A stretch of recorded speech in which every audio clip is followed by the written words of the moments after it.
Ya, a'udzubillahi minasyaitonirrajim. Bismillahirrahmanirrahim. Assalamualaikum warahmatullahi wabarakatuh. Alhamdulillah wassalatu ala Rasulillah wala haula wala quwata illa billah amma ba'du. Asyhadu alla ilaha illallah wahdahu la syarikalah wa asyhadu anna Muhammadan abduhu wa rasuluhu wa nabiyya ba'dah. Allahumma shalli ala Muhammad wa ala ali Muhammad fil alamin innaka Hamidum Majid. Alhamdulillah ibu-ibu sekalian yang dirahmati oleh Allah Subhanahu wa taala, akhwat dan ummahat. Hari ini momen bulan Rajab. Biasanya kalau bulan Rajab itu momen peristiwa yang besar yang terjadi dari peristiwa Rasulullah SAW. Apa sih Bu? Isra dan Mi'raj. Banyak yang bisa kita ambil hikmah dari peristiwa Isra dan Mi'raj. Ya, di antaranya hari ini kita menginginkan tidak hanya Rasul yang mulia ketika dimi'rajkan oleh Allah, ya langsung dipanggil oleh Allah untuk mendapatkan perintah sholat. Ya, kalau cuma Rasul yang dimuliakan oleh Allah Subhanahu Wa Taala, Allah zalim, Allah nggak adil.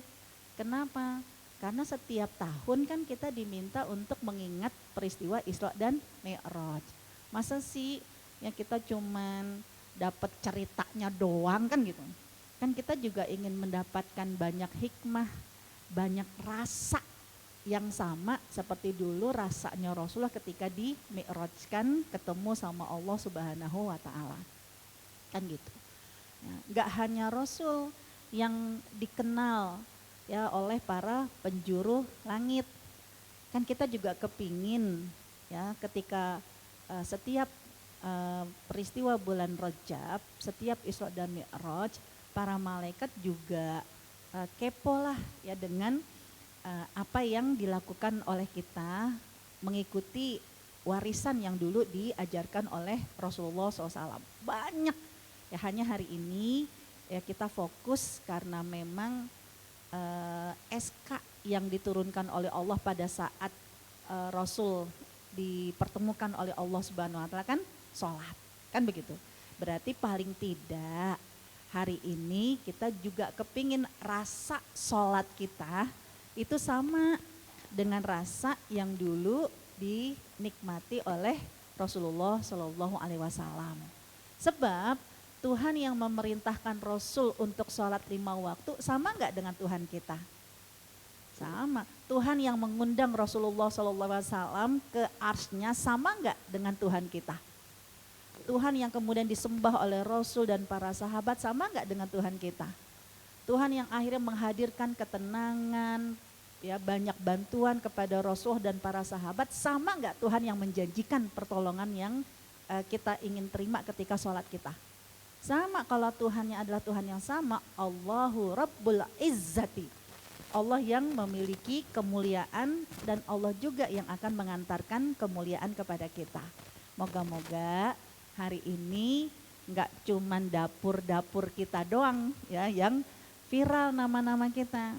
Maka sholat yang lebih sering kita lakukan 5 waktu juga akan menjadikan kita ya tidak hanya kita berdoa kepada Allah, tapi memang sholat kita pun itu akan direct hubungan langsung dengan Allah Subhanahu Wa Taala. Ayo, Bismillah. Ya, kenapa kita belajar dulu untuk melangitkan? Kalau melangitkan ini bukan langitan. Kalau langitan mah itu pesantren yang ada di Jawa gitu kan. Melangitkan berarti apa yang ada di bumi kan kita akan naikkan ke atas, kan gitu. Nah bahasa melangitkan kita kepingin juga bahasa yang sama dulu ketika Rasulullah SAW dimi'rajkan. Nah, mi'rajkan itu kan berarti diangkat ke langit, kan gitu. Kita tahu bahwa memang Rasulullah SAW itu ketika peristiwa Isra dan Mi'raj berarti peristiwa Allah menginformasikan kepada kita. Kamu walaupun di bumi, kamu harus tahu ada loh pintu-pintu menuju ke langit. Jadi ada lingkar cara kita, TKP kita kalau kepingin kita yang ada di bumi naik ke langit. Ya kalau ibaratkan naik pesawat, kan kita nggak bisa nyetop pesawat di mana-mana. Ya, nunjuk pesawat bisa, tapi nyetop pesawat biar ikut bisa nggak? Di mana? Caranya kalau kita kepingin ikut, ya pasti ke bandara. Nah Allah juga mengingatkan kepada kita. Begitu dalam surat Al-Isra ayat yang pertama, Allah menginformasikan walaupun kamu di bumi ada halte-halte, itulah tempat kamu bisa berkomunikasi ke langit. Dan itu sudah diajarkan dulu oleh Allah Subhanahu wa taala kepada Rasul. Karena Rasul dimulai kan dengan perjalanan Isra dan Mi'raj. Ya, a'udzubillahi minasyaitonirrajim. Subhanalladzi, maha suci Allah. Kalau disebut dengan maha suci Allah berarti sesuatu yang ajaib, nggak bisa ditembus dengan akal kita. Nah, bahkan dalam satu hari Allah Isra dulu, menyuruh Nabi Muhammad dengan Isra. Perjalanan dari mana? Masjidil Haram. Berarti pintu untuk dari bumi ke buka di langit itu adalah pertama Masjidil Haram. Kemana? Ke Masjidil Aqsa. Kalau Masjidil Haram di Mekah, kalau Masjidil Aqsa di mana? Di Palestina. Namun Allah Subhanahu wa taala mengingatkan ketika kamu pintu langit itu ada dua. Dari bumi ke langit itu ada dua. Pintu yang terbuka di Masjidil Haram dan pintu yang terbuka di Masjidil Aqsa. Nanti ibadah-ibadah yang mulai dari Masjidil Haram atau ibadah-ibadah di Masjidil Aqsa macam-macam. Kita khususnya kan babnya adalah sholat. Kan. Nah, jangan lupa ya kita ingat kilas balik lagi. Dari Masjidil Haram ke Masjidil Aqsa kan Rasulullah nggak langsung, tapi singgah di 3 tempat. Pertama di mana? Di At-Thayyibah. Di sanalah kalian akan hijrah. Nah itu Madinah. Ya, naik lagi lalu ke Tur Sina di Mesir, Bukit Sinai, tempat Nabi Musa menerima wahyu. Nah, lalu singgah lagi terakhir kemana? Ke Bethlehem, Baitul Laham, tempat Nabi Isa dilahirkan. Barulah nyampe ke Al-Aqsa. Nah 2 tempat ini menjadi titik kita akan konsentrasi. Kalau kepingin ya kita ingin menembus langit, berarti kita harus ada di pintu, membuka pintu di Masjidil Haram ataupun di Masjidil Aqsa. Lanjut. Nah kemudian kan Rasulullah dari Masjidil Aqsa naik menembus ya langit. Langit pertama, langit kedua, langit ketiga, 4, 5, 6, 7 sampai di atas langit juga ya satu tempat yang bernama Sidratul Muntaha. Naik lagi satu tempat yang bernama Baitul Izzah kan gitu atau Baitul Ma'mur. Baru dia ketemu sama Allah. Kalau Rasul ya dari Masjidil Aqsa itu dengan jiwa dan raganya langsung naik. Nah kalau kita nggak mungkin, ya kan? Ya kenapa? Ya karena teknologi nggak ada yang bisa yang memberangkatkan kita. Kalau ada, Bunda Mina pasti buka itu travelnya, ya kan? Ya nggak cuma napak tilas yang ada di bumi, ya napak tilas juga langsung yang ke 9 tempat. Saya mau daftar deh, ya singgah di langit pertama, kedua, ketiga, wow keren banget kan. Ya, namun bukan berarti itu hanya tinggal cerita, ya kamu bisa. Ya gimana rasanya Rasulullah SAW ketika dinaikkan oleh Allah dari bumi Masjidil Aqsa sampai ketemu sama Allah, umat Nabi Muhammad itu bisa. Bahkan itu dimuliakan oleh Allah. Nanti langit-langit ini ya akan disterilkan. Pada saat umat Nabi Muhammad itu akan naik, itu akan disterilkan dari semua penghalang-penghalang, ya diantaranya adalah penghalangnya ya adalah setan. Gimana caranya? Ayo kita lihat. Ya. Dari peristiwa tadi berarti Allah mengingatkan kepada kita, persiapkan dulu. Kamu kalau mau berkomunikasi dengan langit ya kamu harus punya teknologinya dulu, ibaratnya kayak gitu. Kayak kita nih mau nelpon, kepengen deh nelpon tapi nggak punya handphone. Bisa nggak nelpon? Nggak bisa.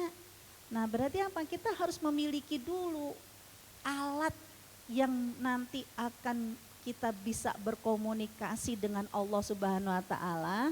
Ya dua simbol komunikasi langit itu adalah di mana? Di Ka'bah dan juga di Baitul Maqdis.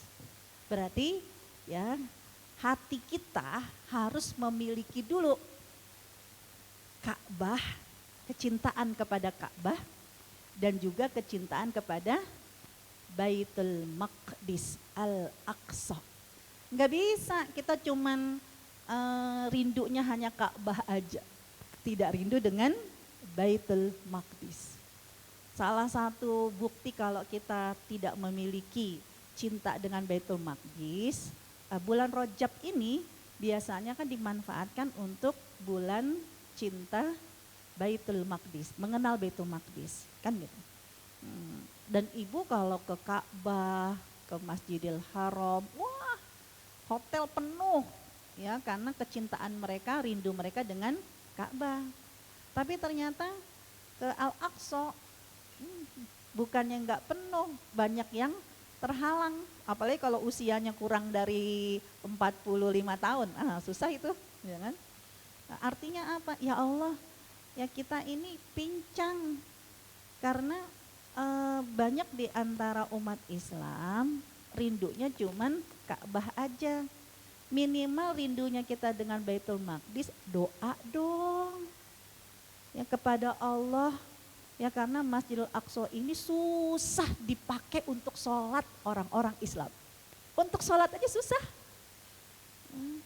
Padahal ini adalah dua ya komunikasi antara kita dengan Allah Subhanahu wa taala. Nah, kita harus memiliki cintanya dulu. Ya alhamdulillah saya diberikan izin bernegosiasi kan sama Bu Mia ya.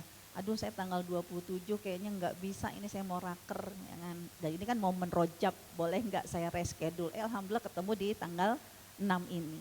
Kenapa? Karena ini mumpung bulan Rajab ya, dan kita perlu memiliki alat komunikasi minimal kan dari hati kita. Ya, kita tidak hanya mengenal Baitullah tapi juga kita mencintai Baitul Maqdis, Masjid Al-Aqsa. Ya karena Rasulullah berangkat Mi'raj itu bukan dari Ka'bah ya, tapi dari Al-Aqsa. Lanjut. Nah, sejak saat itulah maka para malaikat sudah mempersiapkan diri tepat di momen-momen umat Islam hatinya terikat meninggalkan semua aktivitas dunia dan hanya ingat dengan dua kiblat ini, maka pada saat itu Allah memerintahkan malaikat siaga di langit untuk menyambut kita. Ya, dulu kan sebelumnya umat Islam kiblatnya sholatnya kan ke Masjidil Aqsa, tapi kemudian sekarang berubah ke Masjidil Haram. Ya walaupun kita sekarang menghadapnya ke Masjidil Haram, tapi doa-doa kita jangan lupa ya juga untuk agar Allah ya memberikan kekuatan dan kecintaan kepada umat Islam terus menjaga kiblat Masjidil Aqsa. Nah, setiap waktu sholat Allah menyuruh para malaikat khususnya di momen pas momen sholat yang dijaga oleh dua malaikat penjaga siang dan juga malaikat penjaga malam. Yaitu di waktu sholat asar dan di waktu sholat subuh. Jadi sebenarnya kan hidup kita ini cuma nunggu waktu sholat. Nah, pada saat di waktu sholat asar, Allah menyuruh malaikat penjaga siang dan Allah menyuruh malaikat penjaga malam, ayo. Gak cuman Rasul aja yang namanya dikenal oleh para penduduk langit.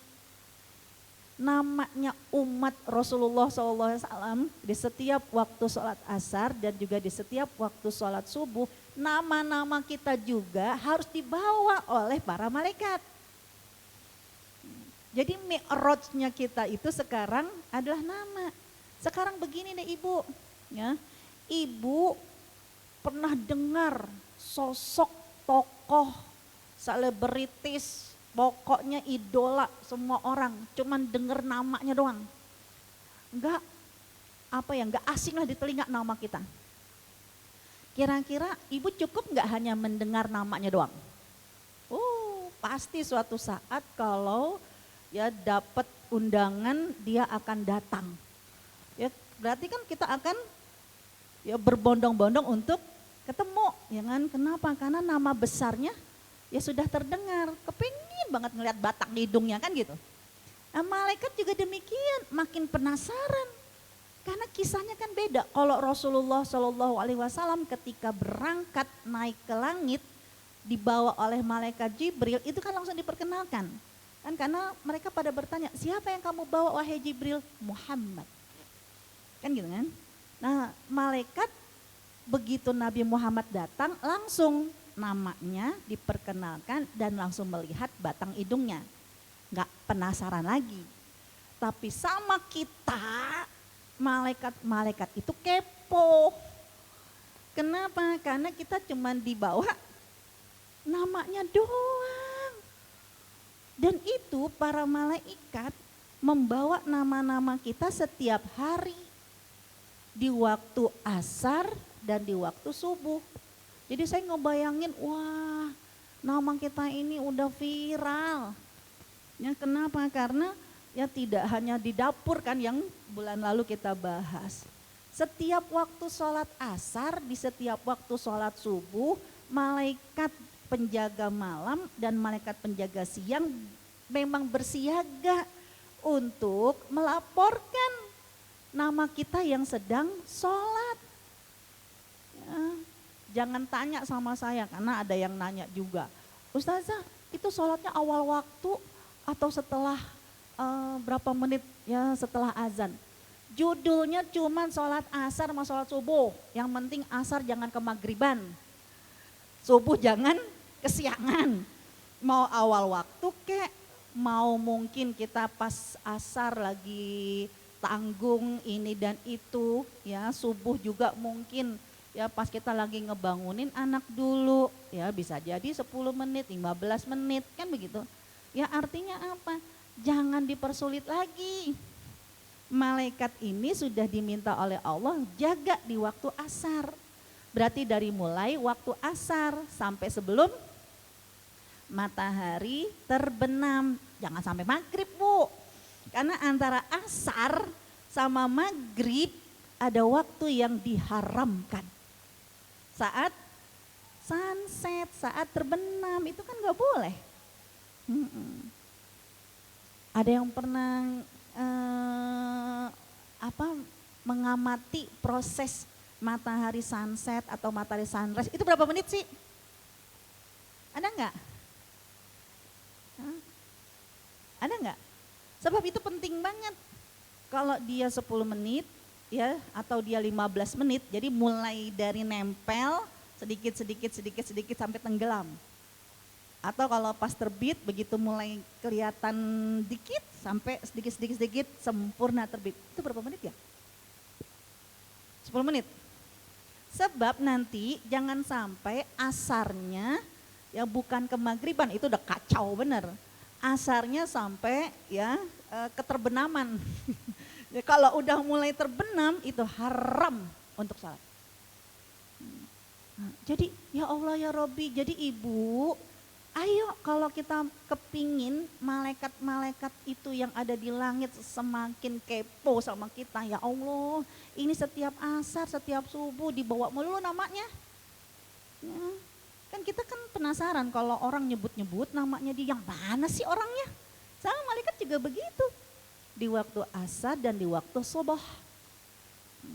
Ya, itu sampai Allah menyuruh 2 malaikat siaga di pintu langit. Asalkan orang yang pada saat itu mereka sedang memposisikan sholat. Lanjut.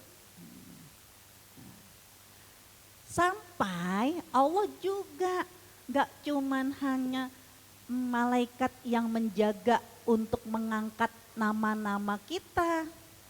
Allah juga mempersiapkan, ayo spesial japrian sama Allah.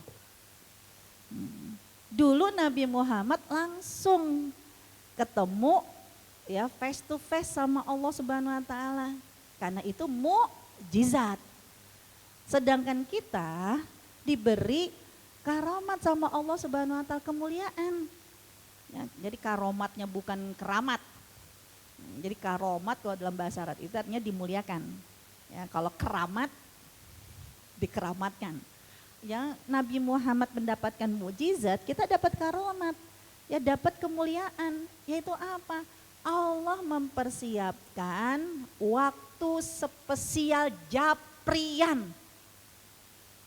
Ya, ibu dapat nomor seorang tokoh. Dapat nomor. Kita japri, ya Allah, ya nggak direspon-respon. Kan perasaan kita sedih ya, oh dia sibuk kan gitu. Ternyata Allah Subhanahu wa taala itu memanfaatkan kesempatan, kurang apa sih sibuknya Allah? Allah kan pasti ya maha sibuk, ya, tapi Allah maha penyayang.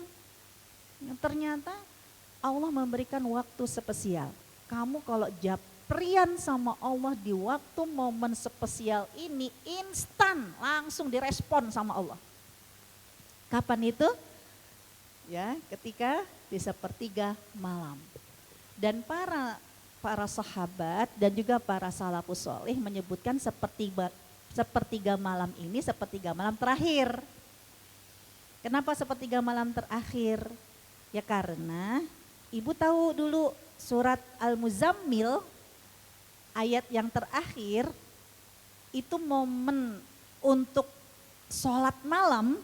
Awal mulanya para sahabat itu berdirinya 2/3 malam.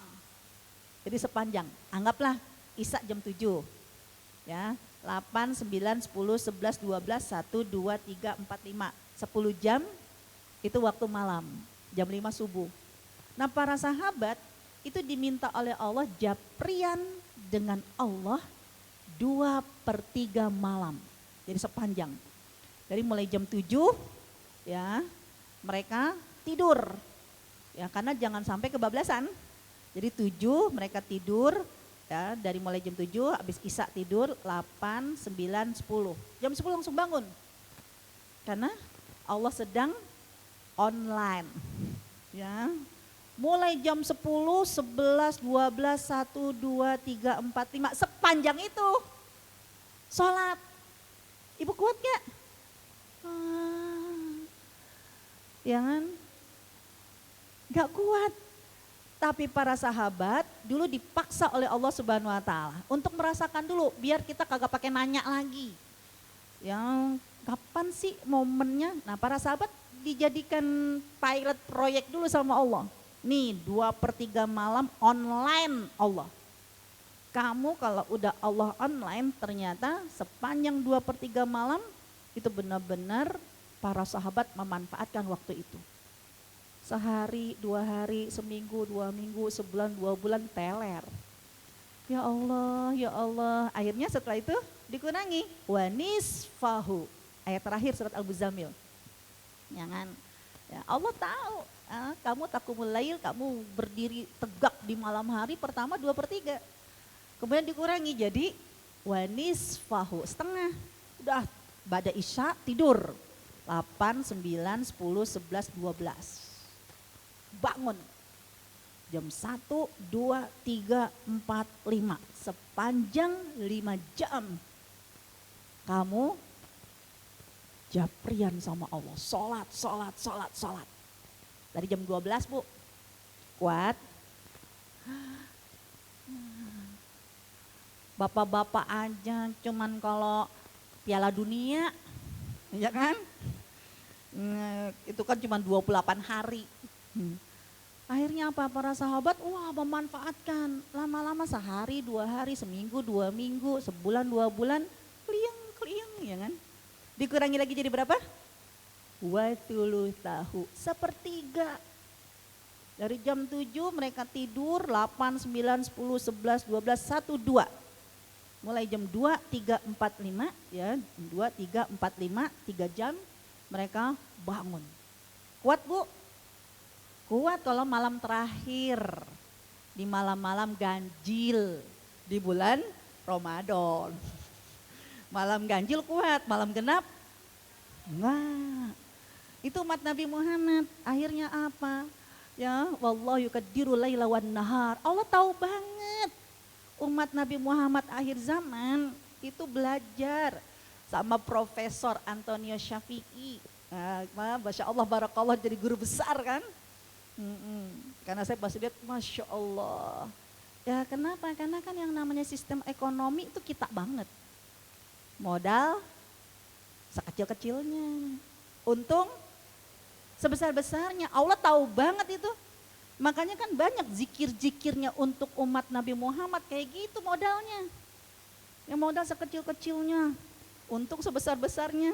Bahkan gak hanya dari Rasul, sahabat pun ketika dia merangkai sebuah zikir yang modal sekecil-kecilnya, untung sebesar-besarnya, akhirnya apa? Jadi sunnah Rasul.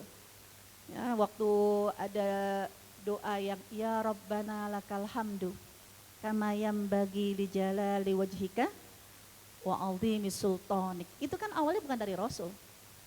Awalnya seorang sahabat ngomong kayak begitu.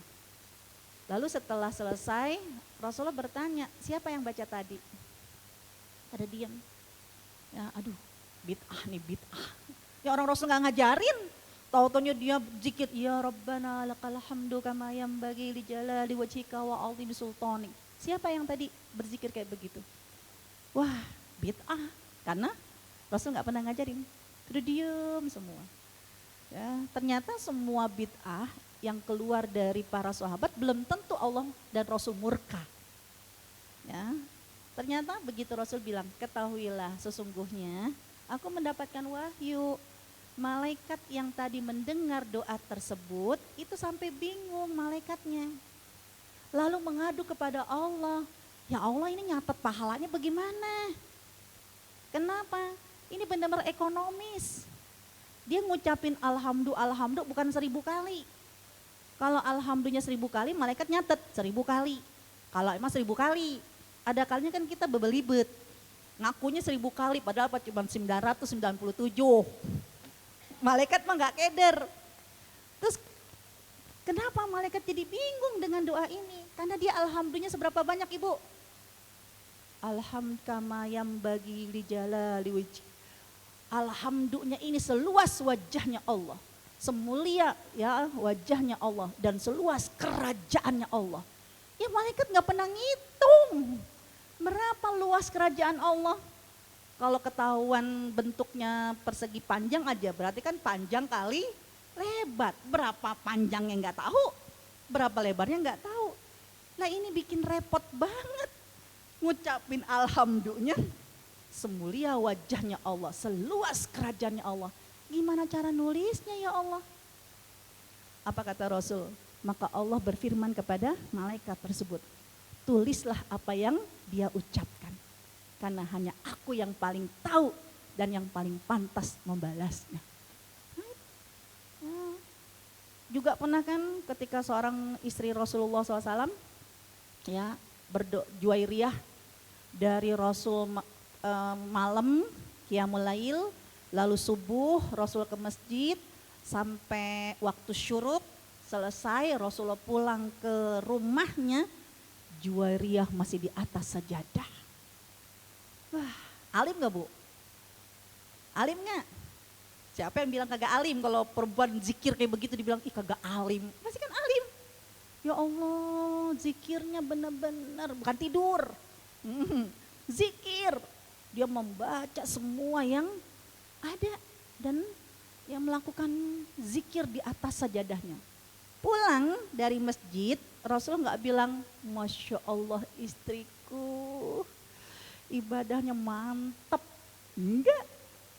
Apa kata Rasulullah? Wahai Juwairiyah, maukah engkau aku tunjukkan 4 kalimat kamu baca sebanyak 3 kali pahalanya sama duduk kamu dari malam tadi sampai sekarang.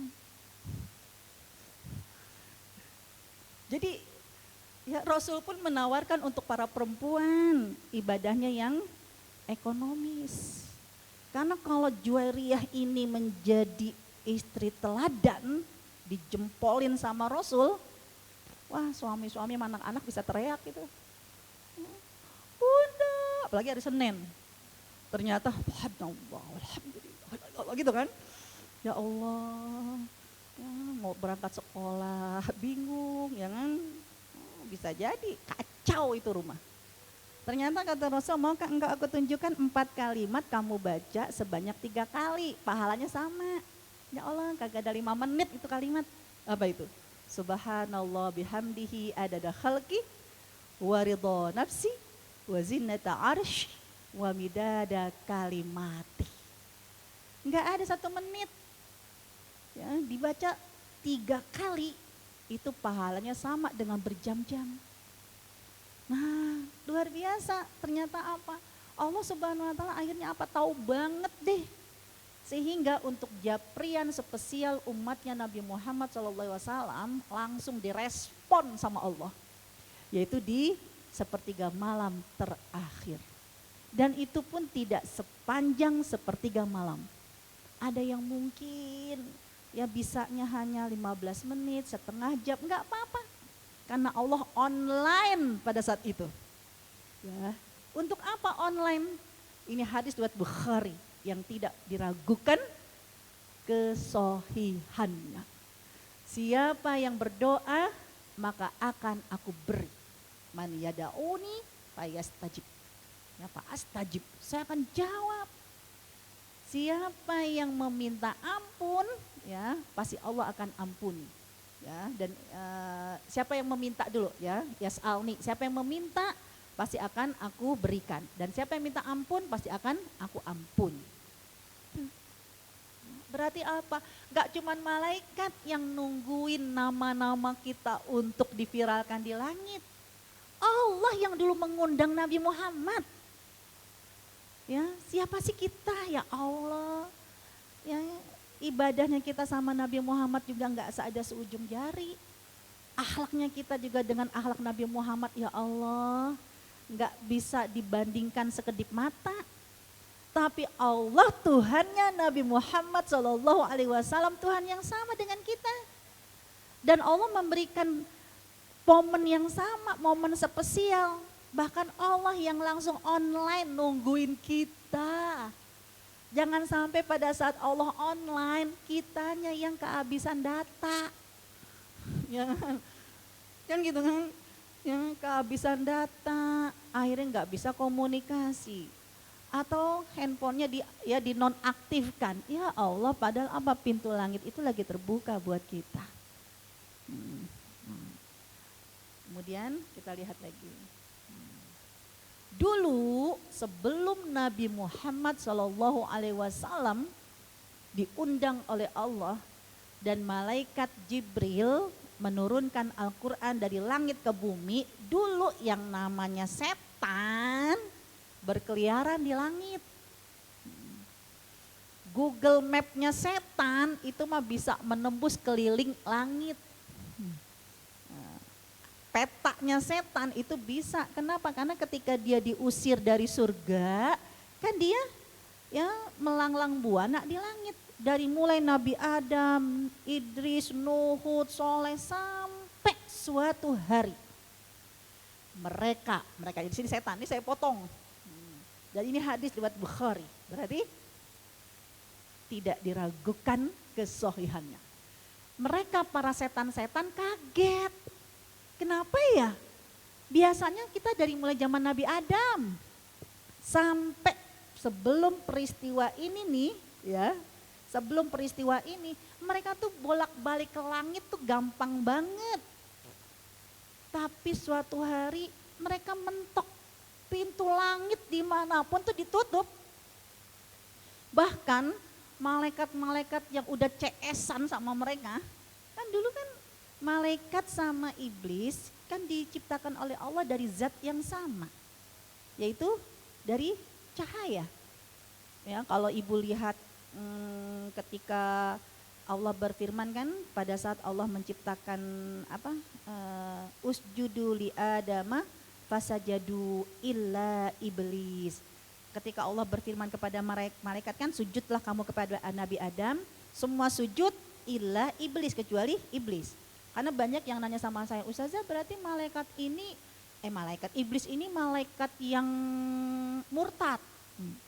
Bukan, iblis mah iblis, malaikat. Berarti dia sama ya dengan golongan malaikat. Ya dibilang sama tapi rasa beda. Kenapa? Karena sama-sama diciptakan dari unsur cahaya. Bedanya kalau malaikat itu cahaya nur. Kayak gini nih, lampu nih. Lampu ini kan cahaya ya Bu.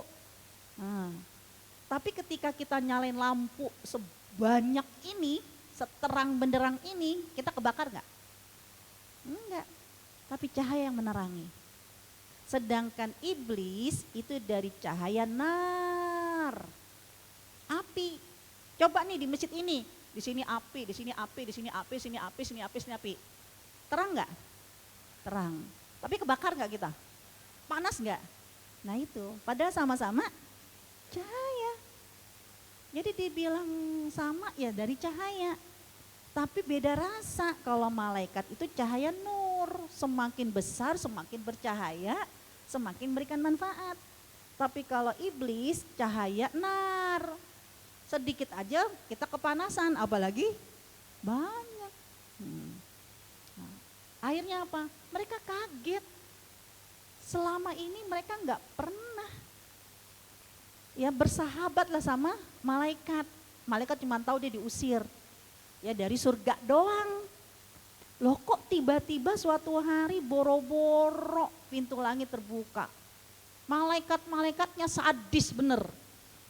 Bintang dari zaman dulu ada nggak? Ada.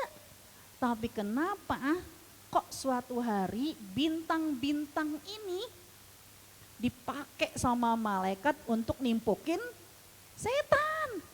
Kan setan mikir-mikir ini kenapa sih? Ya pintu langit semua tertutup. Bahkan malaikat-malaikat menjadikan bintang-bintang untuk melempari siapa yang setan-setan mau menyusup naik ke langit. Mereka akhirnya bertanya kepada iblis. Lalu apa yang kata iblis? Coba kamu lihat peristiwa apa yang terjadi. Coba kami cari tahu. Udahlah menyebar ke ya penjuru bumi, utara, selatan, timur, barat. Ketemu satu kelompok, Nabi Muhammad lagi sholat subuh. Begitu mereka melihat Nabi Muhammad sholat subuh, ada dua kekaguman. Pertama apa? Ini manusia bisa kompak ya, ya kan? Allahu Akbar. Begitu imam bilang takbir Allahu Akbar, yang lagi pakai kaos kaki, yang pakai lagi ngobrol kan langsung drrrt, kan begitu. Ya, lihat aja kalau di Mekah, di Ka'bah, ya, sebelum azan itu kan kelihatan banget aktivitasnya masing-masing, yang tawaf, ya, yang lagi tidur, yang lagi macem-macem. Kan ya Allah dikit lagi waktu sholat itu bagaimana mentertibkannya kan gitu kan. Ternyata ya begitu qomat Allahu Akbar, asyhadu an la ilaha illallah, blep semuanya ya tertib, nggak ada yang bergerak. Ya kan? Ya, terus walaupun bergeraknya masih ada yang nyapin kaos kaki, nyapin nyari-nyari gitu kan. Tapi begitu imam Allahu Akbar sampai ujung luar pun Allahu Akbar. Itu setan aja kagum. Nah kalau kita sholat juga nggak merasa istimewa, ya Allah kalah banget sama setan. Jangan setan itu kagum, bisa-bisanya dia bisa setertib kayak begini. Nabi Isa aja, ya, Nabi Musa aja, yang cerita familiar kan Nabi Musa. Nabi Musa aja nyuruh kaumnya sholatnya cuman seminggu sekali. Itu di Yaumus Sabat, di hari Sabtu. Di hari Sabtu udah kamu sholat. Jangan kamu mencari nafkah. Ada kan dalam surat Al-Baqarah ayat berapa tuh? Akhirnya apa? 60-an deh.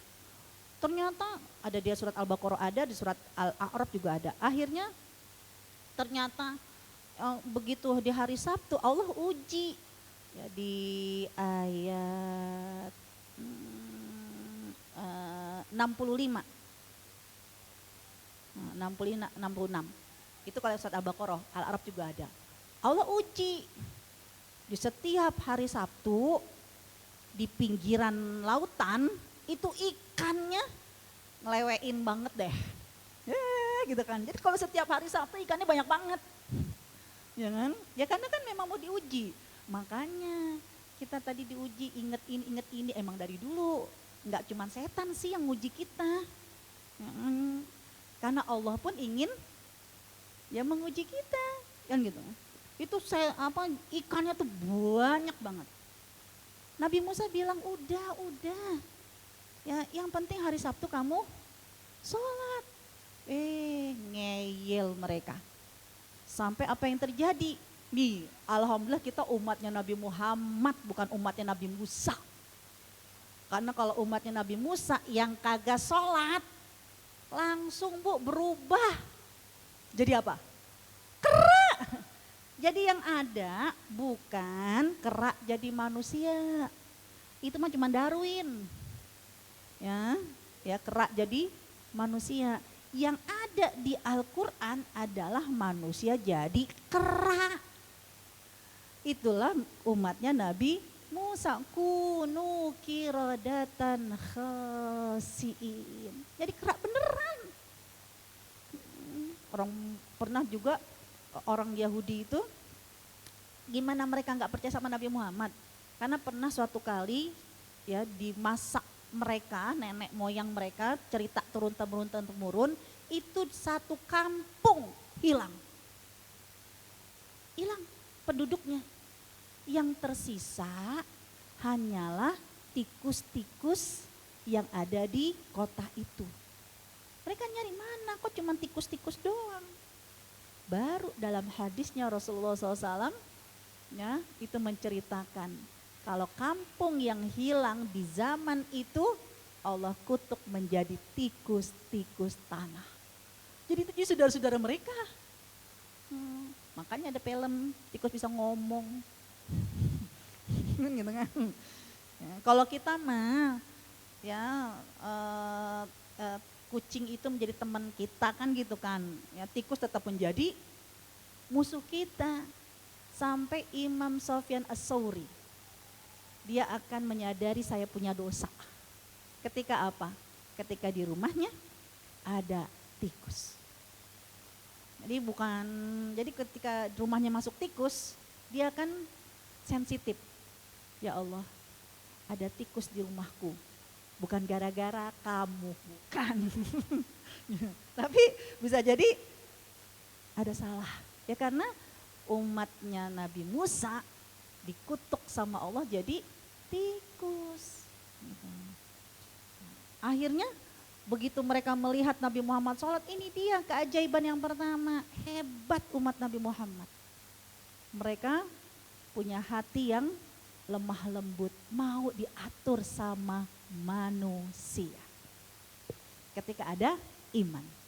Terus yang kedua, mereka menyadari ini dia nih yang menyebabkan setiap waktu sholat yang selalu dilakukan oleh umat Nabi Muhammad. Karena masalahnya bumi ini berputar. Jadi setiap detik itu selalu ada yang sholat. Kita tadi kan jam 5 sholat subuh.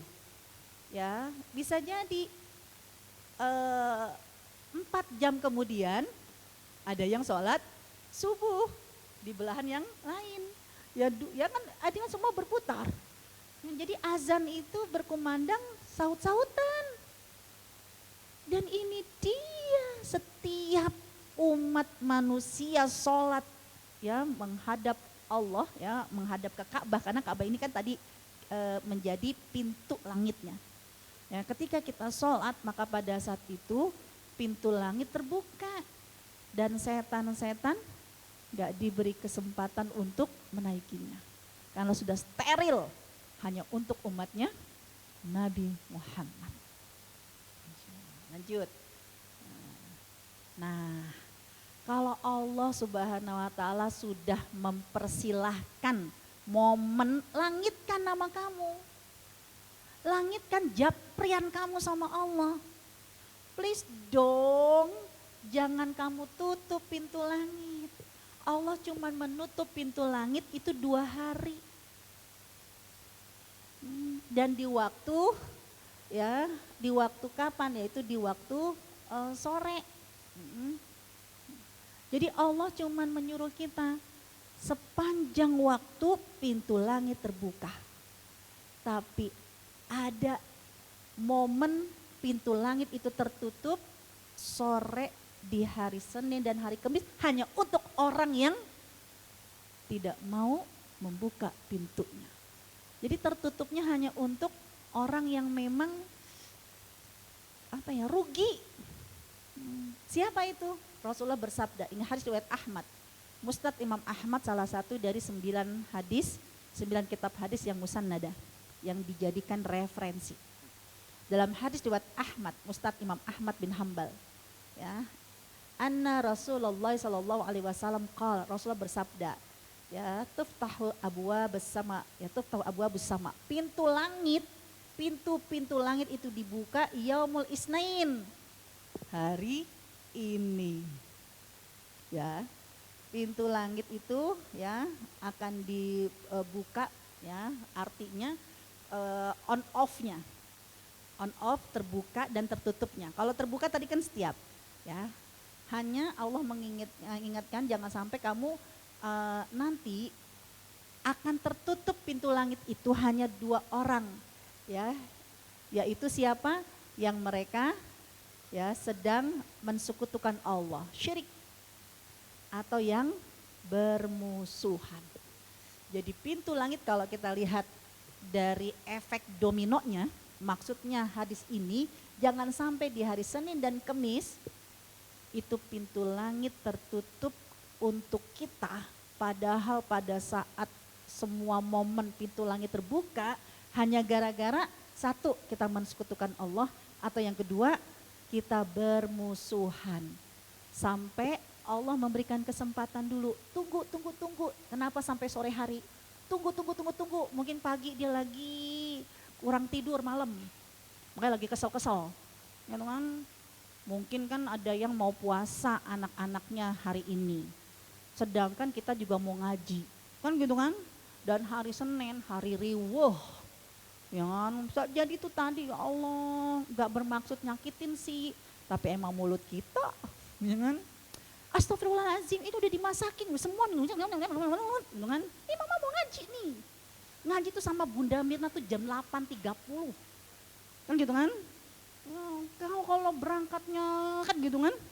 Ya Allah, ini hari Senin. Bisa jadi pintu langit tertutup. Tapi Allah menunggu, ya, tunggulah sampai di sore hari. Kalau mereka berbaikan, maka pintu langit pun akan terbuka untuk dia. Tapi kalau sampai sore, empet gue ngelihatnya misalnya, ya Allah, maka Allah pun akan berpaling kepada dia. Kalau yang ingat Senin Kemis, kenapa? Karena kalau yang ingat Senin Kemis, Allah masih memberi kesempatan kok. Ada kalanya orang gak bisa langsung jadi pemaaf, gak bisa. Kenapa? Ya habis kalau suami kita kayak Nabi, kita bisa jadi pemaaf kayak Ibunda Khadijah. Ya kan? Ya suami kita bukan Nabi, nyebelin banget. Manusiawi. Kalau tetangga kita mah Abu Bakar, Umar, Utsman, ya kan mereka kan ithar, mereka mendahulukan kepentingan orang lain. Lah kita punya tetangga, ya manfaatin banget, ya kan? Yang giran Senin Kemis pas jadwal ngaji misalnya, ya potluck ya, bawa makanan masing-masing kan gitu. Ya Allah dia mau bawa ala kadarnya, tapi begitu pulang keterampilannya kan bisa jadi. Jadi kalau yang ngajinya Senin sama Kemis, hati-hati. Karena bisa jadi jauh kangen. Begitu ketemu, ada jangan. Ya manusiawi. Ya kalau memang kita ini masih ada kesel, alhamdulillah ngaji bukan hari Senin. Kita ngajinya ya hari Jumat. Berarti Jumat boleh ya kita masih belajar memaafkan, masih kesel, masih ribut. Kan masih dimaklumi, asalkan gak lebih dari 3 hari. Alhamdulillah ngajinya Jumat, habis kesel banget. Ya Jumat, tambah lagi Sabtu, kita lagi kepengen hari keluarga kan. Ya makin kesel, kenapa? Karena ternyata pengennya kita Senin sampai Jumat kan kita udah ngaji. Senin sampai Jumat kan kita udah masak, capek. Sabtu Minggu ibu pengennya gimana? Jalan-jalan, istirahat, kan begitu? Kan begitu? Ya pengennya begitu. Ternyata hari Sabtu, hari Minggu yang diajak jalan-jalan, maunya tidur. Kenapa? Karena Bapak Senin sampai Jumat udah capek. Pengennya Sabtu Minggu tidur, nggak kompak itu. Ya Allah pokoknya kalau udah weekend gerah sayang. Jumat ketemu pengajian kayak begitu, Sabtu kan pengen healing, ya kan? Ternyata yang diajak healing janjinya doang. Bilangnya ya udah nanti hari Minggu deh, ya kan? Abis aku sholat subuh ya, kamu siap-siap. Udah kita udah dandan segala macem, mau jalan-jalan. Jam 6, jam 7, jam 8 kagak pulang-pulang. Ternyata bisa jadi alasan suami begitu telat sampai rumah gimana? Lupa. Ya kan? Ibu kalau udah alasannya lupa kita udah bete duluan jadi gak jalan-jalan. Alhamdulillah Ustazah boleh kan ya Jumat Sabtu Minggu kita lagi kesel banget. Alhamdulillah. Tapi kenapa gak lebih dari 3 hari? Ya, karena jangan sampai Senin sama Kamis, ya Allah, ya masa Senin dan Kamis amal-amal kita tertutup semua, pintu langit tertutup. Jadi orang yang ingat sama Senin Kamis gak akan dia marah lebih dari 3 hari. Marahnya Jumat, Sabtu, Minggu, Senin langsung bayan. Marahnya Selasa, Rabu, Kamis udah bayan. Gitu. Jadi nggak lebih dari 3 hari. Nah, lanjut. Nah, ini hadis yang sama yang kemarin kita bahas ketika di dapur. Ya, karena salah satu cara tidak hanya malaikat itu kepo. Ya, karena nama-nama kita selalu disetor di setiap waktu asar dan juga di waktu subuh. Tapi ada kalanya ya gak cuman 2 malaikat penjaga asar dan penjaga subuh yang selalu mondar-mandir, namanya kita di bumi. Kan dia harus melapor kepada Allah, berarti harus ngelewatin 7 langit. Ya. Jadi malaikat juga sama keponya Bu sama kita.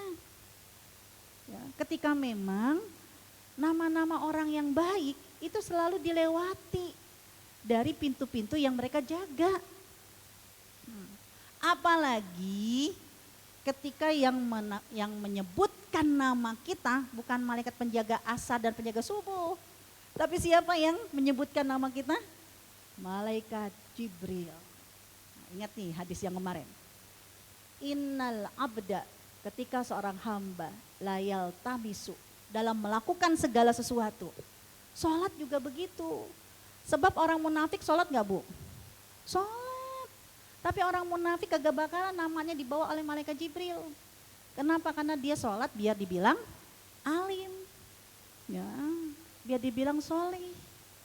Ya, apalagi kalau di depan orang pasti lihat, wah Allah Akbar, wah ya Allah, ya kan subhanallah, kagak bakal dibawa namanya. Ya, kenapa yang dibawa sama malaikat adalah ketika dia melakukan segala sesuatu mardotillah, dalam rangka mencari ridha Allah. Ya Allah, orang lihat kek, orang kagak lihat kek, pokoknya kita sholatnya dalam rangka mencari ridho Allah. Maka orang yang seperti ini wala yazalu bidzalika, yang penting konsisten. Jangan anget-anget pisang goreng. Kalau habis ngaji baru bismillahirrahmanirrahim, kan kadang kita sholat Allahu Akbar. Jangan cuma sekedar Allahu Akbar, niatkan karena Allah. Ya, mustaqbilal kiblatan adaan lillahi ta'ala. Ya, mustaqbilal kiblati adaan lillahi ta'ala. Lillahi ta'alanya itu benar-benar dikasih blok dalam rangka mencari ridho Allah. Itu nanti malaikat Jibril yang dipanggil sama Allah. Hai Jibril sini. Semalam anak saya mau TO kecamatan PAI tentang malaikat-malaikat. Saya tes, Dek, malaikat Jibril ini ditulis sama Pak Guru menyampaikan wahyu kepada nabi-nabi dan rasul. Berarti malaikat Jibril udah selesai dong. Iya katanya Pak Guru udah pensiun. Ih gak ada malaikat Jibril itu pensiun. Yang malaikat Jibril itu untuk ke Rasul memang sudah pensiun. Tapi untuk umatnya Rasulullah SAW kita tidak pernah pensiun. Kalau untuk Nabi Muhammad hanya menurunkan ketika ada wahyu Al-Quran yang akan diberikan. Tapi kalau untuk umatnya Nabi Muhammad, malaikat Jibril capek. Karena dipanggil melulu sama Allah. Setiap kita melakukan sesuatu, ya Allah, ya saya kepingin belanja dulu ya buat anak-anak nanti di rumah. Kepingin belanja ya buat santri, pengen inilah, pengen ngejenguk lah. Ya Allah, aku semuanya melakukan karena Allah. Kalau Nabi Muhammad cuma satu orang. Kalau umat Nabi Muhammad banyak. Jadi bolak-balik itu malaikat Jibril dipanggil sama Allah. Ya. Lebih lelah daripada dulu kepada Nabi Muhammad. Karena cuma satu orang. Nah kita umat Nabi Muhammad. Dipanggil, ya Jibril inna fulanan. Ini ada hambaku. By name, siapa namanya? Abdi, hambaku yaltamisu, dia melakukan segala sesuatu ayurdiani dalam rangka mencari ridhoku. Allah, ketahuilah, ingat-ingat. Wa inna rahmati alaihi, rahmatku harus selalu melimpah kepadanya. Ini fulanan berarti satu. Jadi setiap kita itu malaikat Jibril bolak-balik. Apalagi nih misalnya baru yang ada di Majlis Taklim ya Andalusia, MMA. Semuanya ya Allah, ya dari rumah kita berangkat, ya Allah aku ngaji dalam rangka mencari ridho-Mu. Wah, itu malaikat Jibril dipanggil fulan. Enggak pelit kayak kita. Udahlah, jangan wajami'il muslimina wal muslimat. Kan kita kan begitu. Al-Fatihah gitu. Enggak. Fulanan by name satu-satu. Enggak akan ada yang keliru. Ya, dan malaikat Jibril ketika mendapatkan informasi seperti itu tidak menyimpan sendiri, tapi dia akan menyampaikan kepada Hamlatul Arsy. Ya, dia akan turun dulu yang terdekat dengan arsy-nya Allah kan berarti malaikat penjaga arsy. Jadi nama kita udah membuat malaikat penjaga arsy kepo, yang mana sih? Ya, kemudian turun lagi ke ahlus samawati sab'a, ke 7 langit. 7, 6, 5, 4, 3, 2, 1. Ya saya menggambarkan kepada anak saya untuk kategori anak-anak ya.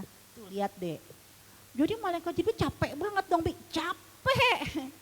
Kenapa? Belum kamu sekelas ada berapa? 30. 30 tuh malaikat mondar-mandir. Yang belum nanti di satu sekolah ada berapa? Itu capek banget, Mi, capek, jangan bilang pensiun. Ya karena malaikat Jibril diminta oleh Allah tidak hanya memuliakan Nabi Muhammad, tapi kuntum khaira ummah. Kita ini sebaik-baik umat. Ya, maka malaikat tidak akan pernah berhenti. Jadi regulasi transportasi dan komunikasi ini jalur sibuk. Itu dari bumi ke langit para malaikat. Lebih ramai kita, lebih ramai mereka dibanding jalanan kita. Oh, jalanan kita kan paling kalau pagi-pagi pada berangkat kerja, ya ntar agak siangan dikit kan udah sepi. Tapi malaikat itu nggak pernah sepi. Orang by name, satu nama, bolak-balik, nggak akan berhenti.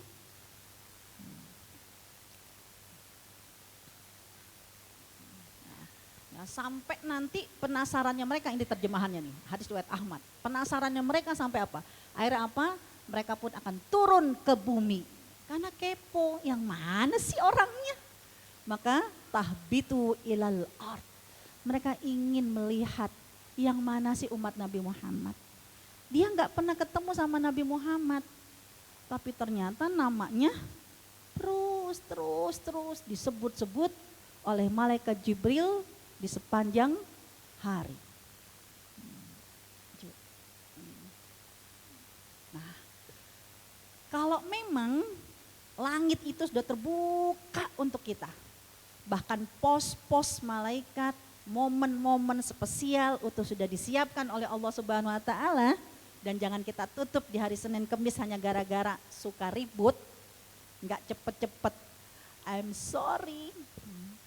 Gimana sih caranya? Ya udah, saya mah mendidik saya dan mendidik keluarga saya, udah deh kalau kita lagi ribut, jangan cari siapa yang benar, siapa yang salah. Karena ibu akan repot. Ibu tuh kalau udah tahu sih memang adiknya yang salah, tapi kan kita nggak tega nyalain adiknya. Ya kan? Yang disalahin kakaknya. Ada kan bunda mah itu pilih kasih. Dia bilang udah deh, kalau kamu lagi ribut, jangan cari siapa yang salah, jangan cari siapa yang benar. Cari siapa yang paling waras duluan. Ya kan? Kalau emas marah-marah, berarti emas kagak waras, adik jadi orang yang waras. Udah, suami marah-marah melulu, udah kita jangan ikutan kagak waras. Jangan, maafin aja. Memaafkan itu bukan karena ya kita terhina, enggak. Kita memaafkan karena memang kita mulia. Sebab Allah Maha Pemaaf. Kan begitu. Lanjut. Ya. Dengan demikian raihlah cinta sejati penduduk langit. Nah, ada lagi. Kalau tadi kan malaikat Jibril akan memviralkan nama-nama kita karena kita mencari ridho Allah. Allah pun dalam hadis riwayat Bukhari menyebutkan kalau innallaha tabaraka wa ta'ala. Jadi Allah yang maha mulia dan maha tinggi. Idza ahabba abdan. Satu orang lagi. Jika ada seorang hamba ya, yang ahabba, yang dicintai oleh Allah. Jadi kalau ya Allah itu mencintai seorang hamba dan gampang banget. Dalam rangka menjadi orang yang dicintai sama Allah. Contohnya apa? Bab sholat, bab kayak ke dapur. Kan yang menjadi salah satu cara agar kita dicintai oleh Allah. Innallaha yuhibbut tawabina wa yuhibbul mutatahhirin. Apapun yang kita lakukan kita sambil beristighfar. Di dapur ibu sambil istighfar. Subhanallah. Ya. Itu kalau tasbih ya, kalau istighfar bisa jadikan Robbana ya Robbana, Robbana dzalamna anfusana wa ilam taghfir lana wa tarhamna lanakunanna minal khasirin. Apapun pokoknya lagi sambil istighfar. Ya, lalu berwudu. Itu peluang dicintai oleh Allah. Ringan. Allah nggak butuh kita beliin apapun karena ini bulan Februari, Valentine. Ya kita banyak tobat, banyak istighfar, kita banyak berwudu. Allah udah cinta sama kita. Nah, dan kalau Allah sudah mencintai kita, sama yang dipanggil siapa? Malaikat Jibril. Tambah sibuk lagi malaikat Jibril. Ya, sebab umat Nabi Muhammad itu banyak yang mengatakan gila. Karena yang namanya jatuh cinta kan biasanya dari mata turun ke hati. Cung tangan, ada yang pernah melihat Rasul? Enggak. Ya, ada yang pernah mendengar suara Rasul? Enggak, karena yang namanya cinta itu kan dari mata turun ke hati. Atau dari telinga turun ke hati baru bisa cinta. Lu enggak kenal, kalau ada anak kita kan, aku mau nikah sama teman daring. Ya kan, kadang lagi banyak yang dari teman-teman online ya kan. Ketemu juga enggak, dengar suaranya enggak, udah demen. Itu namanya apa? Disantet lo kan gitu kan. Ya kan orang kayak begitu. Nah umat Nabi Muhammad gak pernah ngelihat Nabi Muhammad, gak pernah dengar Nabi Muhammad suaranya. Tapi cinta. Ya, percaya, udah dibilang Bukhari langsung percaya. Emang kenal sama Bukhari? Enggak. Emang pernah ngelihat bukunya Bukhari? Kebangetan kalau nggak pernah kan gitu kan. Ya. Itu langsung yang dipanggil malaikat Jibril. Ya, apa kata malaikat Jibril? Ya inna Allah qad ahabba fulanan. Allah telah mencintai seorang fulan by name. Fa'ahibbah. Maka kalian semua cintailah dia. Fayuhibbuhu Jibril, maka malaikat Jibril akan mencintai, dan juga semua penduduk langit dan bumi juga fayuhibbuhu. Maka semua penduduk langit dan juga penduduk bumi akan mencintai kita. Itu ke langit. Lanjut. Bahkan kenapa melangitkan sholat kita? Jadi nggak hanya hubungan dari kita ke langit doang, tektok. Dari kita ke langit, dari langit ke bumi. Ya, kenapa malaikat Jibril yang diminta oleh Allah turun? Karena dulu memang dari awal malaikat Jibril yang turun mengajarkan kepada Nabi Muhammad komunikasi langit. Jadi kualitas sholat kita, kalau kepingin naik ke langit harus tektok. Seperti bagaimana dulu malaikat Jibril mengajarkan kepada Nabi Muhammad. Sebab Rasulullah SAW menyebutkan, ini hadis buat Bukhari. Ya, kalau malaikat Jibril itu dalam membimbing Nabi Muhammad sholat itu sampai 5 kali turun. Berarti apa? Ibu, kalau kita kepingin sholat kita ini naik ke langit, sholatnya harus persis. Seperti yang diajarkan oleh malaikat Jibril. Yang diajarkan nanti terdokumentasikan dalam kitab-kitab fikih. Terutama bicara masalah nanti waktu. Subuh ada waktunya. Jangan pakai suka nambah embel-embel. Orang Indonesia tuh seneng banget embel-embel. Udah pergi haji 1 kali, haji berkali-kali. Kalau udah haji dipanggil sama tukang sayur gak pakai nama Bu Haji, gua kagak nengok. Ya kan? Karena orang Indonesia itu seneng banget sama embel-embel. Ya kan? Tapi please dong ketika sholat jangan pakai embel-embel. Subuh kesiangan, zuhur keasaran, asar ke maghriban, ya maghrib di jalanan kan gitu kan. Isya ketiduran, subuh kesiangan lagi. Itu harus mengikut, karena Nabi Muhammad bilang inilah Jibril datang menjelaskan kepada Rasul tentang waktu-waktu sholat. Nah, jadi kualitasnya kita by time, jadi harus jelas-jelas waktunya. Lanjut. Nah sekarang bicara masalah kualitas. Ya, ketika memang Rasulullah menyuruh kita melangitkan sholat, jangan seperti sahabat zaman dulu. Melangitkan sholat berarti apa? Sholat begini, bismillah. Ya kan? Ya namanya juga dulu belum diajarin.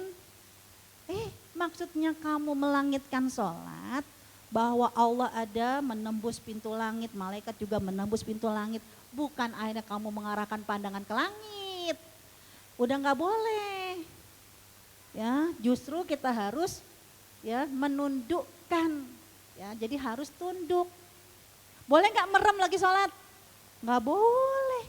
Nah, menengadah nggak boleh. Merem juga nggak boleh. Ya, karena tetap harus mawas diri. Lanjut. Nah, sekarang ketika kita ingin punya rasa dialog dengan Allah. Kan Nabi Muhammad langsung ketemu sama Allah dan berdialog kepada Allah. Nah, Allah yang berdialog kepada Nabi Muhammad SAW, Allah yang sama. Yang ketika kita lagi sholat setiap rakaat, itu Allah yang sama juga berdialog kepada kita. Dalam hadis riwayat An-Nasa'i. An-Nasa'i termasuk dari Kutubus Sittah, 6 kitab yang dijadikan referensi. Bahwa kamu harus punya rasa yang sama.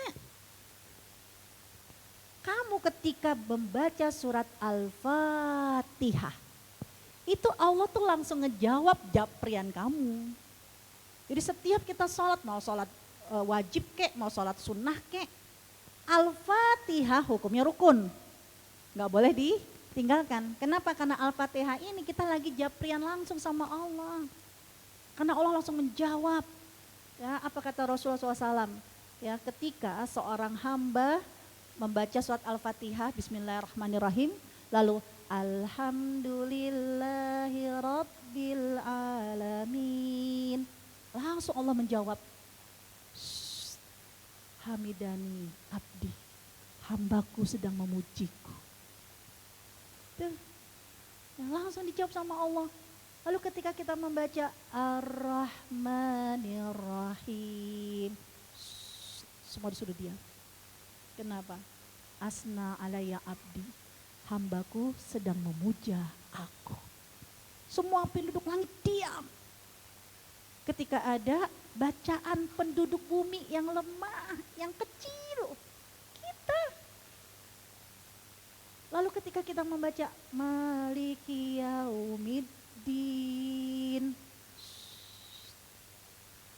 Majadani abdi, hambaku sedang memuliakan aku. Lalu ketika baca Iyyaka na'budu wa iyyaka nasta'in, malaikat aja disuruh diam kalau ada yang baca Al-Fatihah. Nah, kita jangan lagi baca Al-Fatihah, imam kita sibuk. Nah, kalau malaikat bisa nyolek kita, diam loh. Malaikat penduduk langit aja disuruh diam. Ya, pas baca Iyyaka na'budu, apa kata Allah? Hada baini wa baina abdi. Diam semua. Inilah hubungan yang paling erat antara aku dengan hambaku. Dengarkan. Apa yang dia minta berikutnya? Ihdinas siratal mustaqim. Langsung dijawab sama Allah.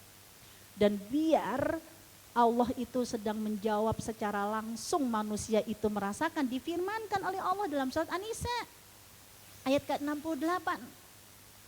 Lihat, hambaku sedang membaca, ya Allah tunjukilah kami jalan yang lurus. Apa ayat ke-68 surat An-Nisa? Walahadainahum siratam mustaqim. Pasti kami akan tunjuki kalian jalan yang lurus. Ketika kita baca siratal ladzina an'amta alaihim ghairil maghdubi alaihim waladdallin. Ayat ke-68-nya. 69-nya. Kamu kepingin selalu dibersamai oleh Allah dengan orang-orang yang Allah beri nikmat, bukan mereka yang dimurkai dan bukan mereka yang sesat. Ayat ke-69. Wahai manusia, wahai umat Nabi Muhammad, yang penting kamu taat aja kepada Allah. Taat aja kepada Rasul. Maka nanti kamu akan dibersamai. Dengan siapa? Para nabi, para siddiq, para syuhada dan orang-orang saleh. Sampai kita pernah bahas waktu kita bicara tentang hari kiamat di jembatan As-Sirat. Yang membuka pertama kali pintu surga siapa? Nabi Muhammad. Tapi begitu Nabi Muhammad mau masuk surga, para nabi udah ngikutin di belakangnya. Kenapa? Karena para nabi harus masuk surga dulu baru bisa memberikan syafaat. Ya, makanya Nabi Musa, Nabi Ibrahim, nafsi, enggak dulu, jangan minta aku pertolongan. Aku pastikan dulu masuk ke dalam surga. Baru. Ya, ternyata begitu Nabi Muhammad buka pintu surga, malaikat kan, nabi-nabi kan udah kepengen masuk juga. Tapi apa yang terjadi? Tertahan para nabi. Karena Nabi Muhammad diam sejenak, menunggu umatnya. Disitulah ketika kita dalam surat Al-Fatihah baca ini, berarti kita ini ya juga membuat nanti di akhirat di jembatan As-Sirat para nabi-nabi juga penasaran sama kita. Yang mana sih umat Nabi Muhammad? 17 kali dia berdoa. Hidup sekarang kita nggak bersama Rasul, tapi nanti di jembatan As-Sirat para nabi menunggu kita. Dan para nabi akhirnya apa? Turut mendoakan kita. Allahumma sallim, Allahumma salim saat melintasi jembatan As-Sirat. Semua doa, ya Allah selamatkanlah, ya Allah selamatkanlah, ya Allah selamatkanlah. Apalagi, please, anak-anak kita besok nih taraweh, jangan disuruh saut-sautan baca amin. Baca aminnya kompak sama malaikat. Kapankah malaikat itu kompak baca amin? Ketika para imam udah selesai. Waladhdallin.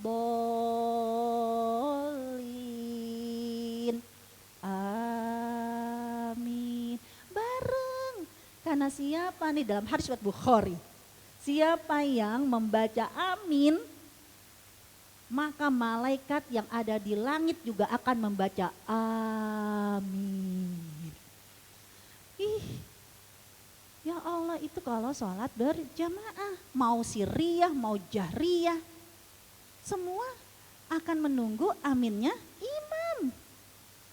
Luar biasa, jadi malaikat itu cuma nunggu kapan jamaah kaum muslimin melaksanakan sholatnya. Maka nanti mereka hanya menunggu amin. Maka penduduk langit para malaikat yang akan meminta dosa mereka yang aminnya bareng diampuni oleh Allah Subhanahu wa taala. Cari. Dan jangan juga kita nggak baca amin. Lagi nyari kunci di mana tadi ya gitu. Baru engah begitu Allahu Akbar udah ruku. Lanjut. Nah, sekarang ketika kita kepingin meningkatkan kualitas sholat kita.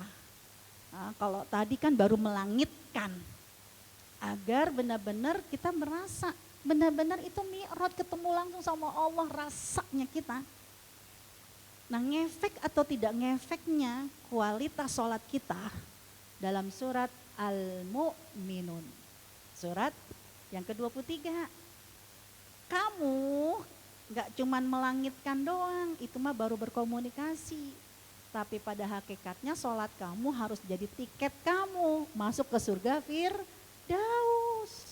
Ibu, kita punya tetangga kaya raya, tanahnya banyak. Kita ditunjuk mau dikasih bagian dari harta orang itu. Gak banyak-banyak, cuma 1000 meter aja. Dia punyanya banyak. Padahal kita bukan saudara, bukan siapa-siapa, tapi kita dikasih jatah 1000 meter. Ibu senang gak? Senang banget. Nah, Allah pemilik surga Firdaus. Surga Firdaus itu cuma ada 1 atau ada 4? Ya, surga Firdaus itu ada 4. Dalam surat Ar-Rahman, namanya tetap Firdaus. Kayak Sentul City, ada 1 kan komplek ini nama kompleknya apa? Bunda-bunda semuanya. Sentul City kan? Sentul City kan memang namanya 1, tapi di dalamnya banyak klaster. Nah, jadi surga Firdaus itu namanya surga Firdaus, tapi ada 4 klaster. Klaster surga emas ada 2. Klaster surga perak ada 2. Jadi ada 4 surga dalam surat Ar-Rahman. Bedanya nanti cuman fasilitas doang. Jadi saya kepingin ngasih tahu klaster-klasternya dulu, biar kita makin penasaran. Ya Allah, demen banget kalau kita dapat sebidang tanah yang ada di surga Firdaus. Yang surga emas di dalam surat Ar-Rahman yang di ayat yang ke-46 sampai ayat yang ke-61. Itu klaster surga emas, ada 2. Ya, Ar-Rahman surat 55 ayat 46 sampai 61. Yang surga 2 surga perak ada di ayat 62 sampai di ayat yang ke-76. Sama Ar-Rahman juga. Bedanya di mana? Ini sama-sama Firdaus, Bu. Kalau yang emas, nih yang emas nih. Ayat 46, waliman khafa maqama rabbih jannatan. Ada 2 surga Firdaus, yang surga emas. Fasilitasnya kalau pakai hadis Nabi semua perabotannya dari emas. Tapi kalau yang versi Al-Qur'an ditambah lagi. Di ayat yang tadi kan 46, lihat lagi. Ayat ke-48-nya. Dalam surga Firdaus kriteria emas terdapat semua aneka pohon-pohon dan juga aneka buah-buahan. Jadi semua buah-buahan, semua pohon-pohonan ada di surga Firdaus. Ayat ke-52-nya masih surga Firdaus yang emas. Ya, buah-buahannya itu berpasang-pasangan. Yang masih emas ya.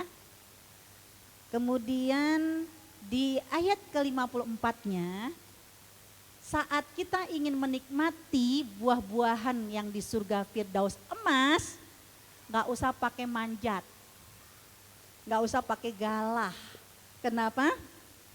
Karena dia akan mendekat kepada kita.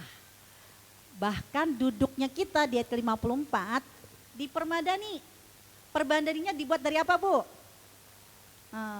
Sutra yang tidak kawe, sutra yang tebal. Pernah lihat gak? Agak, yang belum ada. Ya sutra kan ada kan cuman ya ala-ala sutra kan gitu kan.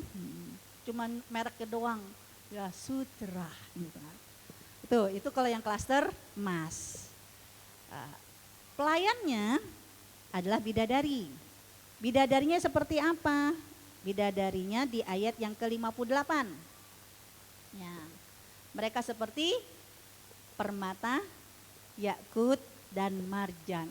Pernah lihat permata yakut dan permata marjan? Kalau sirup marjan, ya kan? Itu surga Firdaus emas. Sekarang surga Firdaus perak. Ada nggak buah-buahannya? Ada, cuma di surga Firdaus perak itu di mana ya? Ayat yang ke-68. Dia tidak seperti surga Firdaus emas, semua buah-buahan ada, berpasang-pasangan lagi. Tapi surga Firdaus perak, fiha fakihatu wa nakhlu wa rumman. Buah-buahannya kurma dan delima. Jadi ada kurma dan delima, tambahannya. Nggak tahu yang lainnya apa, tapi kalau surga Firdaus emas semuanya ada. Duduknya dipermadani nggak? Dipermadani, la ilaha illallah tetap permadani. Tapi permadaninya seperti apa? Permadaninya dilihat di mana ya? Ayat 64. Kok 64? Di permadaninya, ayat 76. Permadaninya seperti apa? Muttaqiina ala rafrafi khudri wa abqari hisad. Ya, permadaninya hanya disebut bantal-bantal dan permadani yang indah. Walaupun sutra ya sutra KW lah. Kalau yang tadi kan sutra tebal. Ada pelayannya enggak bidadari? Ada, tapi tidak disebut bidadari yang seperti permata yakut dan marjan. cuma di ayat yang ke-72. Ya, bidadari yang khairatun ya hurun ya 70 dari 70 ya. Fihinna khairatun hisan. Bidadari yang terpelihara. Ya baik tapi kalau yang di surga Firdaus emas itu benar-benar seperti permata yakut dan marjan. Ini aja udah disebutkan ada 4 kan? Ya, 2 surga emas, 2 surga perak. Allah menyebutkan kamu udah wow. Dan ternyata apa? Kalian ulaika humul warisun. Walaupun surga Firdaus belum ada penghuninya, tapi Allah memberikan kesempatan kepada kita untuk mendapatkan sertifikat pewaris. Kita dapat sertifikat pewaris. Apa syaratnya? Ayat yang kedua dan ayat yang ke-9.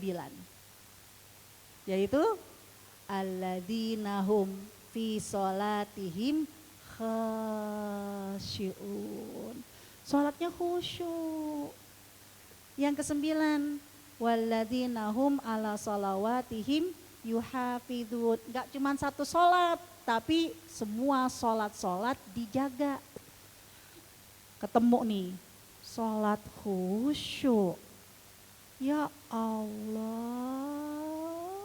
Sekarang saya mau tanya, karena saya pernah dilalah rumah saya pas kiblatnya ini di kamar itu menghadap pintu. Pintunya tertutup. Dulu anak saya masih kecil-kecil tuh 2. Ya.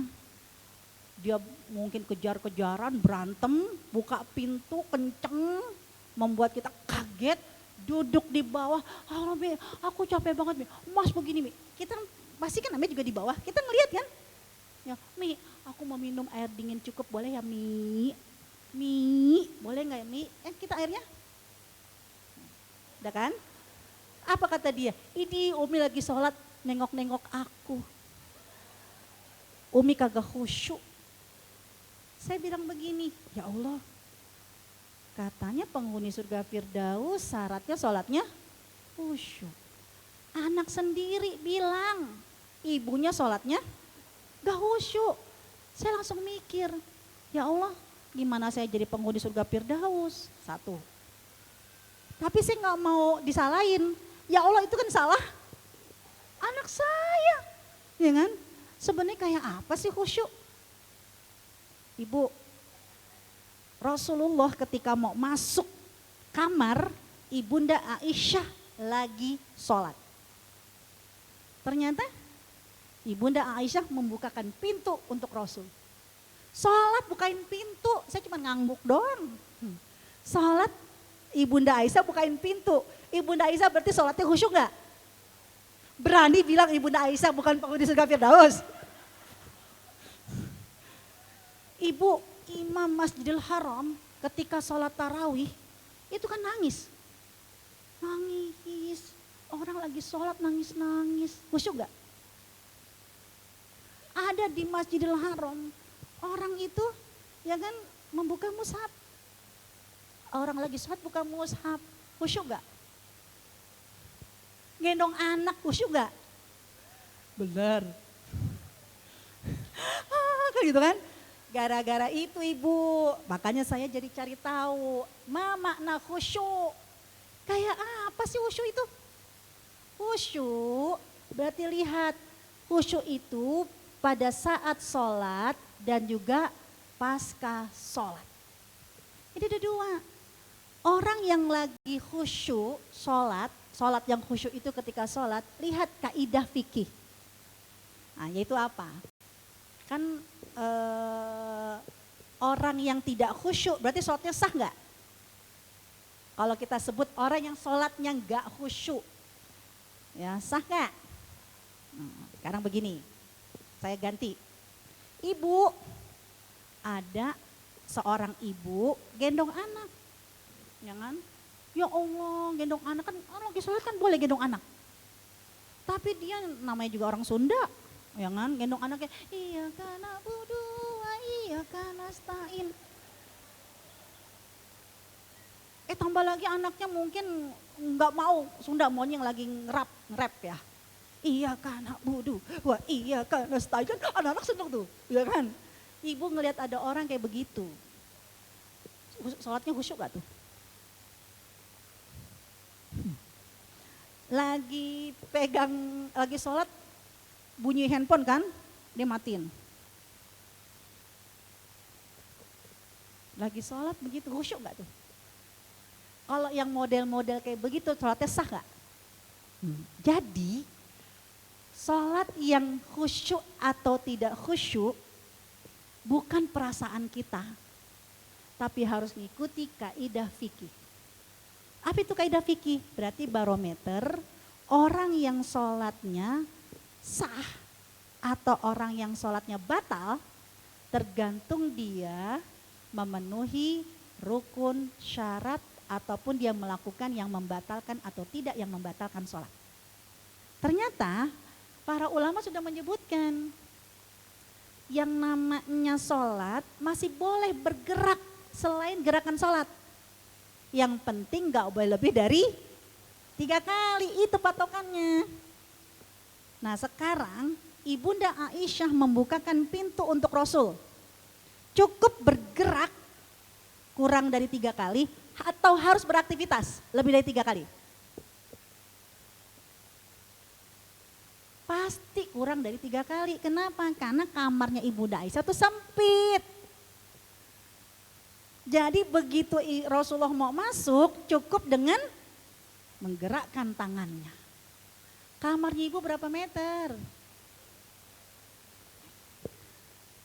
Rasul aja dibukain pintu, mah ngaji yang bener. Ya kan? Oh daerah apa? Mana daerah? Pintunya jauh? Berarti bergerak atau beraktivitas? Beraktivitas. Nah semua gerakan yang kurang dari 3 kali masih tetap kategori khusyuk. Tapi kalau bergerak lebih dari 3 kali berarti dia bukan khusyuk, udah batal khusyuk. Jadi khusyuk dalam gerakan sholat berarti pada saat sholat ikuti kaidah fikihnya. Anak nangis ketika kita sholat, kepinginnya digendong. Maka ibu ketika menggendong anak bergerak lebih dari 3 kali atau kurang dari 3 kali. Kalau kurang dari 3 kali karena anaknya memang bunda udah gendong. Dia merasa nyaman. Ya. Tapi kalau anaknya nggak mau digendong, ya, karena lagi lari-larian, ibu paksa gendong. Kira-kira cukup nggak bergerak 3 kali? Aku nggak mau, gitu kan? Ya jadi nggak khusyuk. Nah itu ya.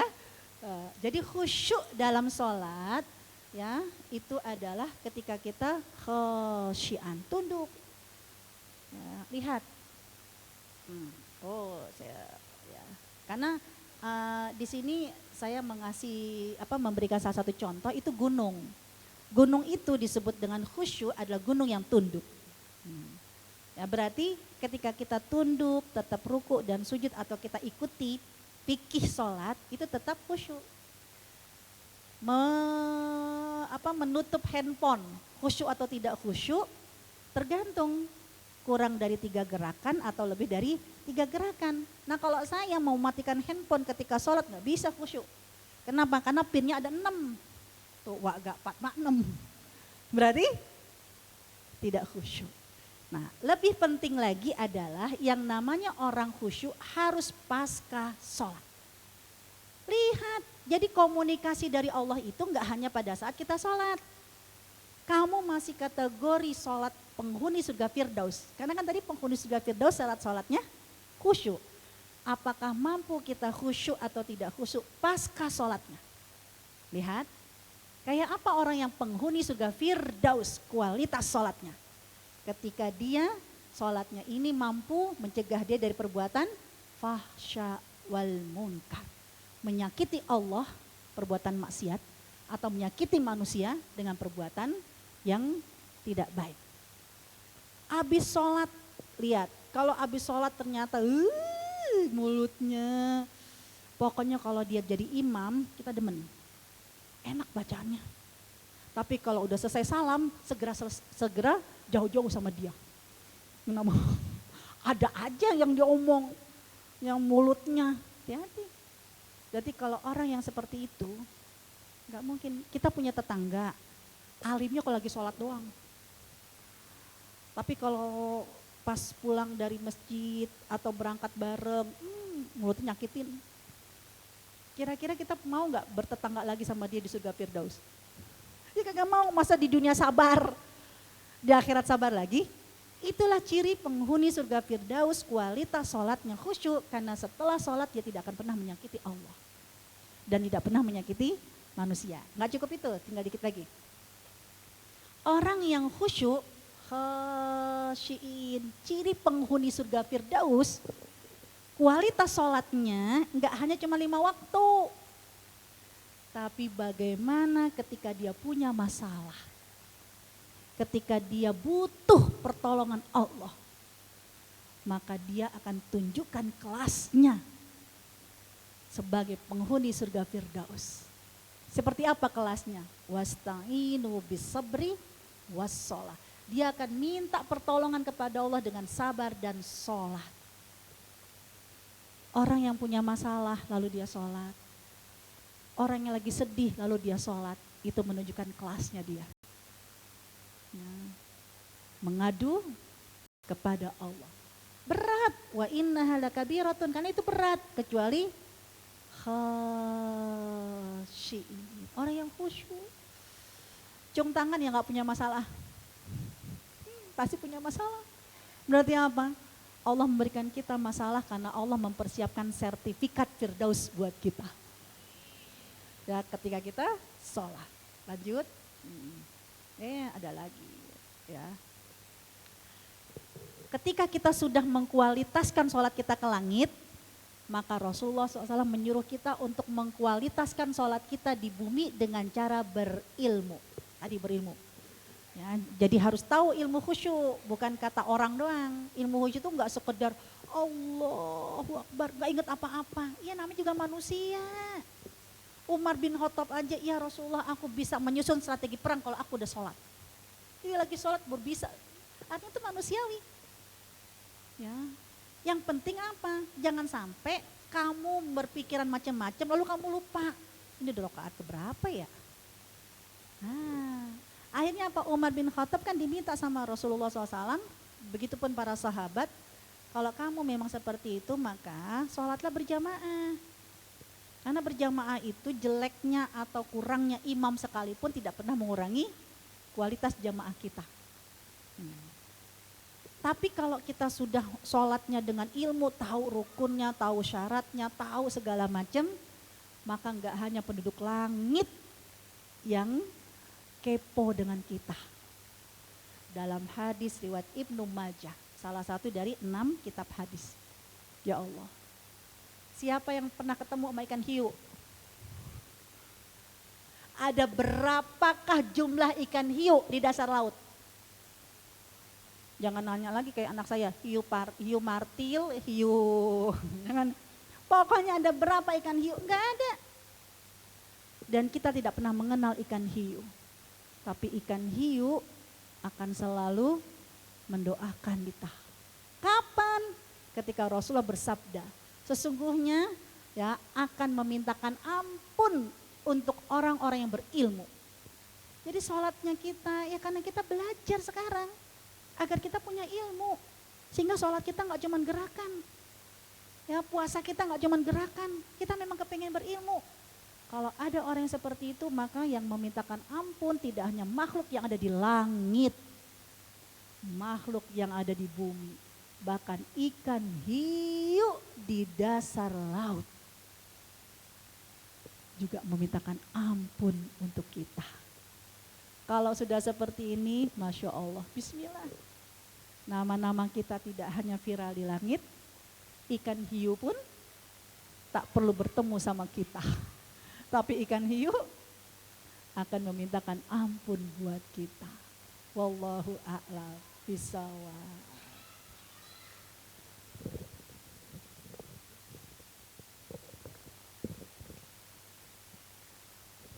Subhanallah ya Bu Ibu ya, Masya Allah. Tadi dengan nenek ya merinding berkali-kali gitu ya Ustazah ya. Subhanallah, semoga itu tandanya hati kita terketuk ya dengan tadi bahasan tentang sholat ya yang kita lakukan sehari-hari. Nah untuk itu sudah ada yang tunjuk tangan ya. Saya berikan tiga kesempatan untuk bertanya. Silahkan.